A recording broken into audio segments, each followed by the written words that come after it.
बघा मित्रांनो, SRPF भरती पेपर 2026मध्ये विचारलेल्या या प्रश्नात काय म्हटलं आहे? तांबे व जस्त यांच्या संमिश्राने 5 किलोग्राम वजनाचा धातूचा एक गोळा तयार केला.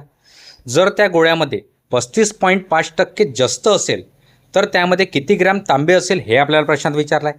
तर बघा, 100% मधून 35.5% जस्त आहे म्हणते, म्हणजे 100 - 35.5. 10तून 5 गेले 5, 9तून 5 गेले 4, 9तून 3 गेले 6, तर 64.5% काय असेल? तांबे असेल. आपल्याला तेच विचारलं आहे, 5 किलोग्राम वजन्या धातूत किती तांबे असेल म्हणते. तर बघा, 5 किलोग्राम म्हणजेच किती? 5000 ग्राम.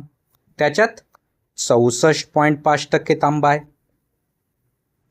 तर बघा, वर एक अंक सोडून पॉईंट आहे, तर हा पॉईंट कटला, खाली एक शून्य बसेल. तर बघा, या 3 शून्याशी हे 3 शून्य कटले, म्हणजेच किती? 5 गुणिला 645.